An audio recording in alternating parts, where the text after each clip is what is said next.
So what's the difference between a public trust and a private trust?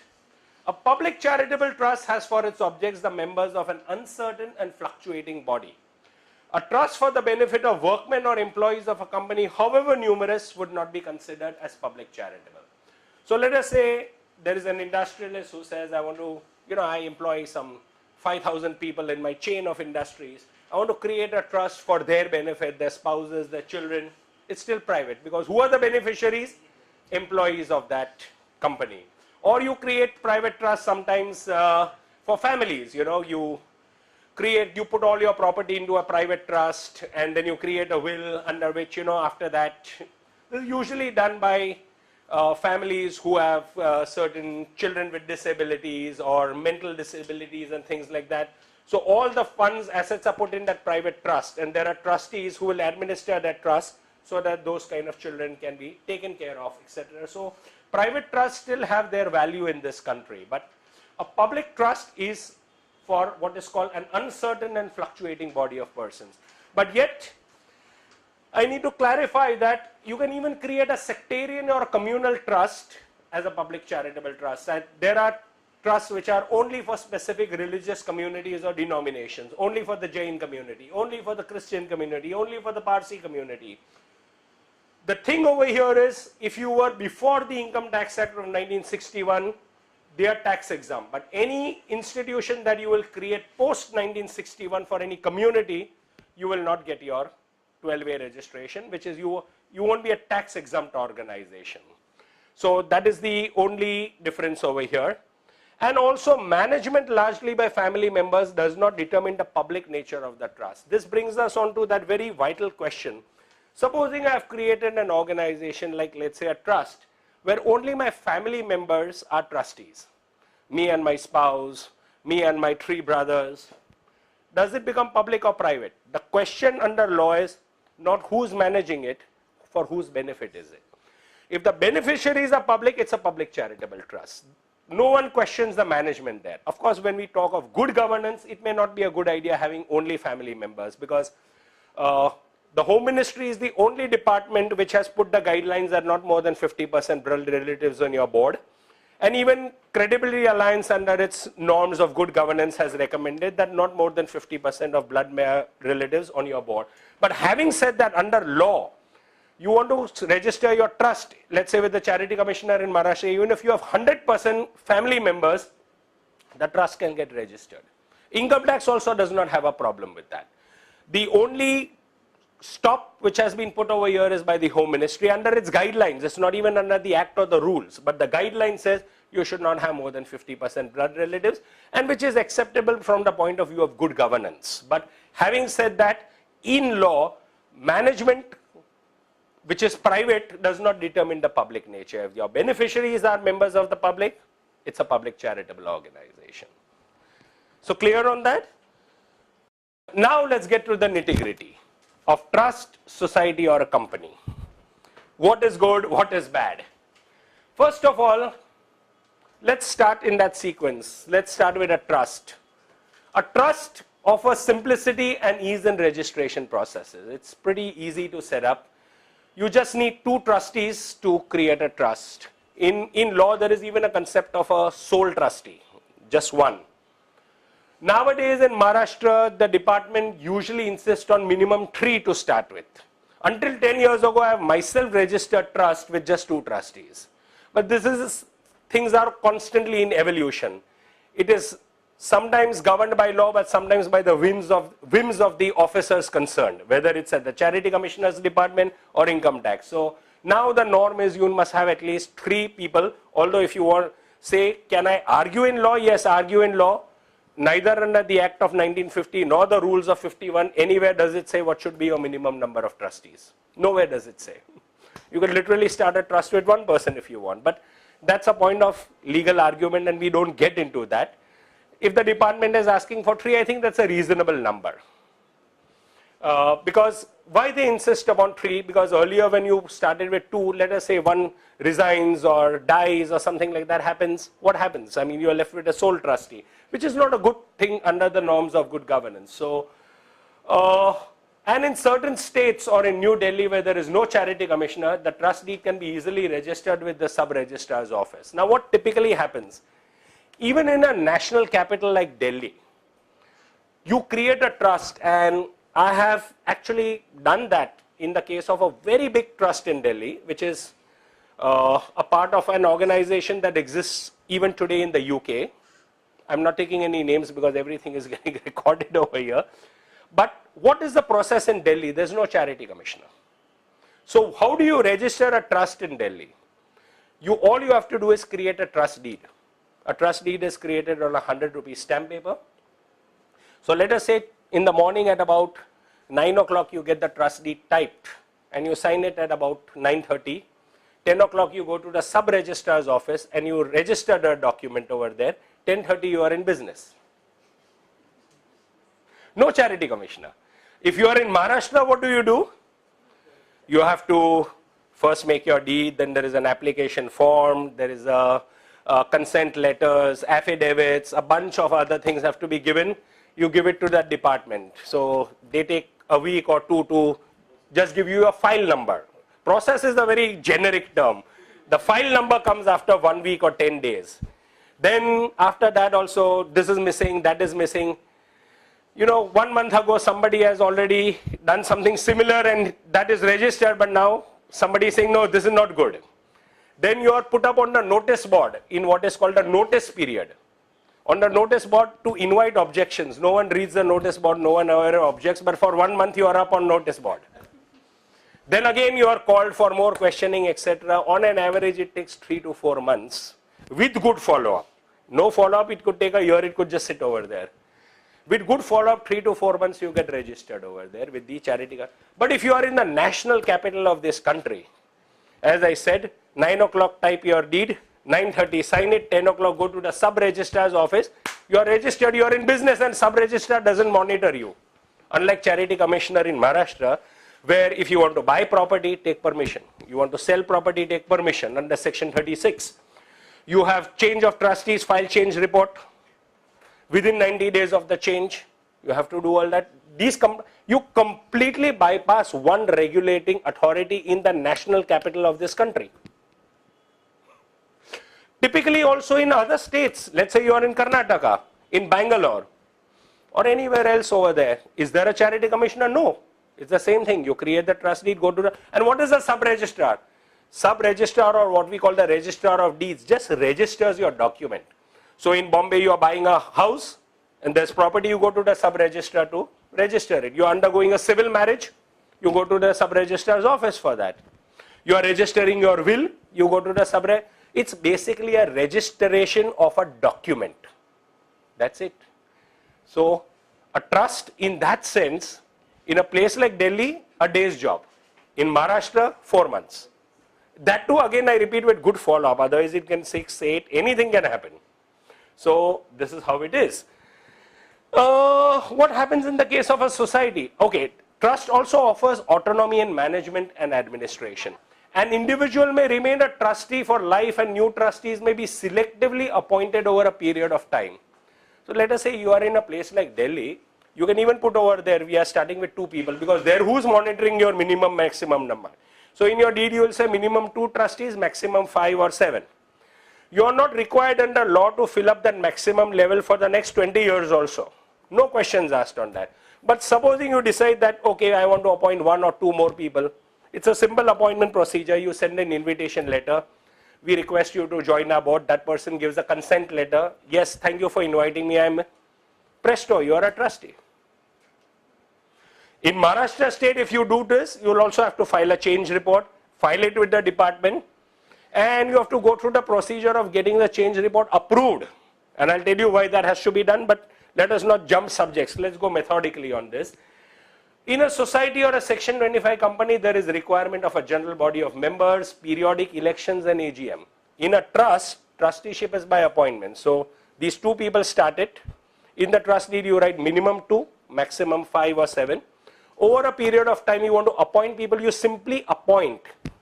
In a society, you have to start with minimum 7 members. The concept is of members. And over time, the 7 may become 17, 70, you can make it even 700 or 7,000. They form what is called a general body. In a society, the general body is supreme. The managing committee or the governing council is at the mercy of the general body in that sense. They elect you and they can even throw you out. So it's a more democratic system. Now you are beginning to see the difference between a trust and a society.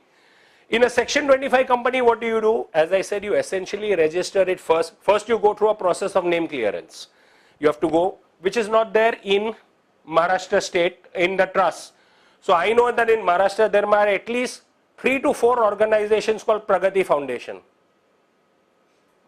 So 4 of them are at least there. One in Pune, one in Bombay, where if you are a company, they would go through the name clearance process to see whether there is any similar sounding company in existence. This is never checked for trusts and societies. So in a company, you go through the name process. Then you incorporate it either as a private limited company or a public limited company. If it is private limited, then minimum 3 requirement, 3 members. In a public, it is 7. And then you go for that license under Section 25, which is a little difficult to get, and then you drop that private or private limited as a suffix to your company. So that is how you do. In both a society or a company, the process of election would be there, especially if the company is a public limited. As in the case of Center for Advancement of Philanthropy, it is public limited but with Section 25 license. So we've got something like 500 paid up members. So every year we call an AGM. It's a different matter that not many people turn up for it, because after all, we are not a dividend paying company. So what I'm trying to say is, and we have to go through periodic elections. You can have elections once a year, once in 2 years, once in 3 years, but you have to go through. But in a trust, trusteeship is by appointment. Registration of a trust, the application for registration should be submitted to the office of the Charity Commissioner if you are in Maharashtra or Gujarat. The application should be made in the prescribed form. The trust deed should be executed on non-judicial stamp paper. It's usually 100 rupees if you are starting your trust with just 500 rupees. Affidavit, consent letters, etc. are required as additional documents. For a society, the application for registration of a society should be with the registrar of society. Now here, one thing more is curious. In Maharashtra state, we do not have a registrar of society. The Charity Commissioner duels as registrar of societies and the Charity Commissioner for trusts. So whether you are a trust or a society, you go to the same department. And there is something worse that happens. Okay, what you do over here is memorandum of association and rules of regulations are made. In a trust, you have a trust deed, whereas here you have a memorandum of association and rules and regulations. And of course, various other documents, and there is a small token registration fee that is charged on you. For Section 25 company, as I already said, you have to go for availability of name, incorporation, and then you have to go for your license under 25. Now, what happens in Maharashtra state? In Maharashtra state, if you are registering a trust, you are registered only as a trust. If you register in Maharashtra state as a society, you are primarily a society. But in addition, by default, whether you like it or not, they'll also give you a registration number under the Trust Act. It doesn't mean that you have 2 organizations. It just means that apart from being a society, you also have a registration under the Trust Act. So many of them say, we are registered as a trust and society. That's not. You are registered primarily as a society, and also the Trust Act applies to you. How does this happen? Nowhere in the Societies Act does it say if you are buying property, you need to take permission of the Charity Commissioner. That is there under the Bombay Public Trust Act under Section 35. Nowhere in the society's registration it says when you have immovable property to sell or alienate, you have to take Charity Commissioner's permission. But then because the Trust Act also applies to you, you have to seek permission under Section 36. Nowhere in the Societies Act does it say you file change reports. Bombay Public Trust Act. So in other words, when you are a society, you are primarily a society, but whenever convenient to the department to imply that the Trust Act applies to you, it will apply. For example, until recently, all trusts and societies had to pay that 2% contribution to the Charity Commissioner's department. Now that has been right now blocked. Thanks to a public interest litigation, it started with the Right to Information Act, where some public spirited people asked the department under RTI, out of this 2% contribution that every charitable organization is paying to you, except The exemptions were only to educational organizations, medical organizations, veterinary treatment of animals, etc. Otherwise, everyone, including temple trusts and churches, were paying 2% contribution to the Charity Commissioner's department for maintenance of the department. Under RTI, an application was filed by certain public spirited people, and I believe, I don't know the exact figures, but something like they were sitting over some 300 crores of rupees, the department. So this matter went to the High Court. So the High Court has just now put a stay on this, that until you exhaust 300 crores, you will not charge 2%. So when this order came overnight, the whole department became centrally air conditioned, every table got a computer, all that happened. But then it's 300 crores, you know, you despite all that you cannot. So, right. So this is recorded, but that's all right, we'll get that edited.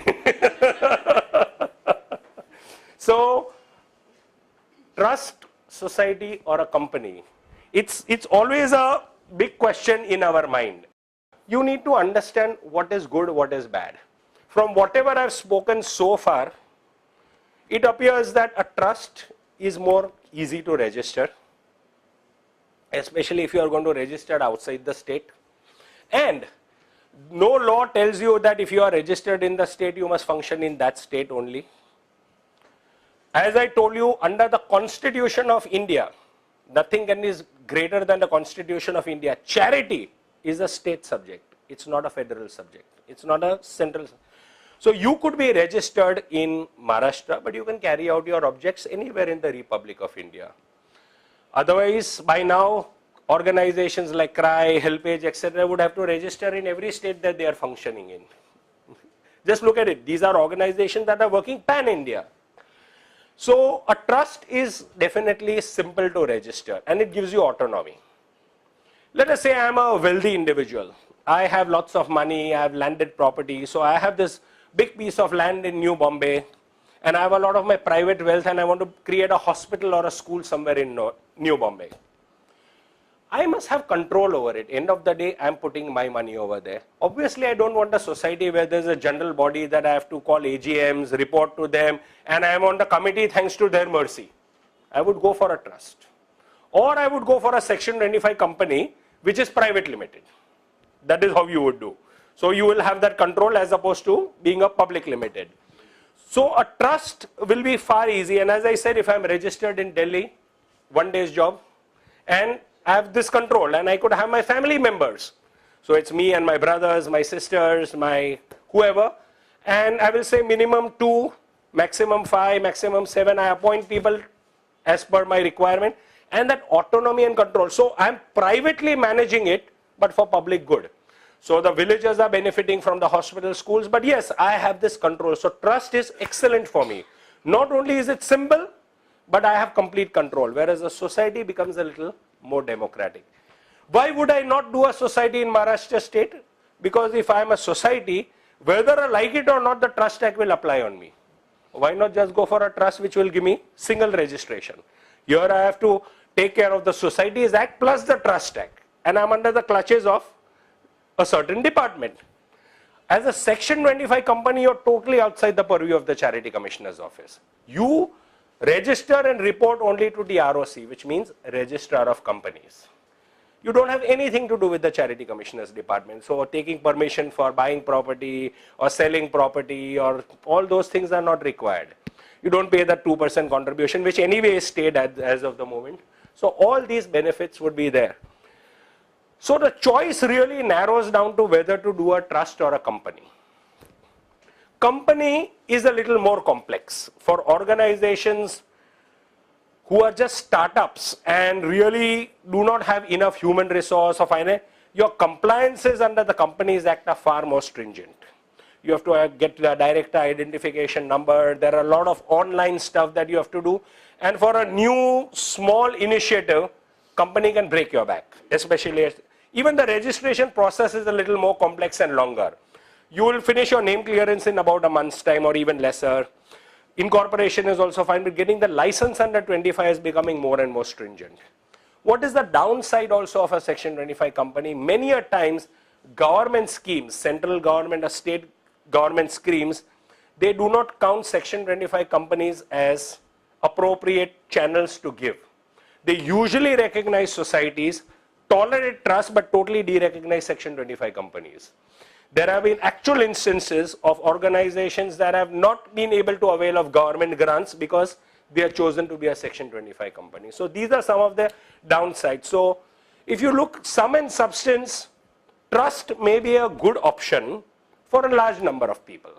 Certainly in Maharashtra, trust as opposed to a society, because that dual registration thing is there. And of course, it's a more democratic process. So if you want people's participation, that is, you want all the villagers to pay 10 rupees and become members of your society, and they are stakeholders in your organization, and they have a right to who comes on the committee, etc. Perfect. Society is great for you. So societies are meant for participative initiatives, where you want people to have a stakehold in the organization. They say, yes, we are matter of right, we elect managing committee, we have a right to attend AGMs. In a trust, all this is out. In a trust, no AGMs, no elections, it's purely by appointment. So that is the difference between a trust, society, and a company.